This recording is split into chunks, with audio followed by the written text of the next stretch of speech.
Hi, good morning. This is Clint Babcock with EMC, coming live from Michigan, here to get Gen 4 certified.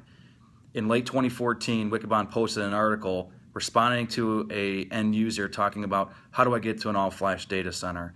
And a very powerful article talking about some key characteristics of an all-flash data center, things like pure scale-out architecture, things like inline data services, performance, enterprise availability. But before we start talking about Gen 4 and what platforms are in that category, I think it's important to note how do we get there.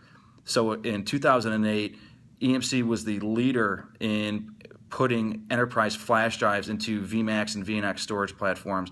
Good use case, something that really took the market because of the ability of taking a segmented workload, putting enterprise flash drives on that workload to provide the performance that it needs.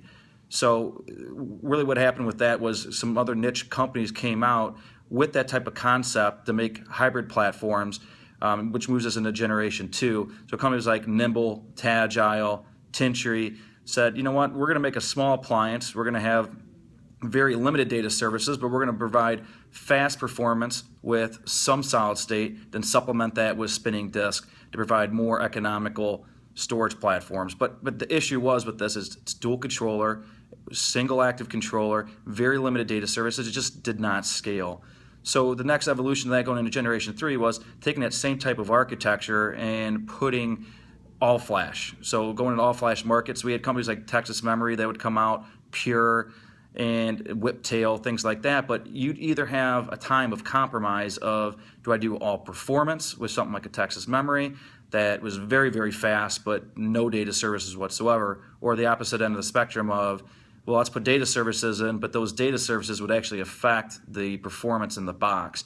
Still do controller, still one bottleneck with one active controller. So there's definitely a time of compromise there, which leads us into Generation 4, and we're very fortunate at EMC that XtremIO is the Generation 4 platform that Wikibon was responding to. So looking at things like pure scale-out architecture, in our case, go out to 16 active controllers, up to a petabyte of data, always on inline data services, so no compromise of doing post-process, things like snapshots, things like deduplication, inline compression, all native in the box. But also very, very fast sub-millisecond latency, which is very key to go into the enterprise, and very, very soon 6 nines availability. So that being said, we're very excited to be in the market position of the leader in the space and being the only one that's purely in that Generation 4 area that you can feel confident going to an all-flash data center. So that being said, this is Clint Babcock. Thanks for the time, and I'm challenging the DMs in Michigan, Mike Murphy and Gino's team, to get Gen 4 certified. Thanks.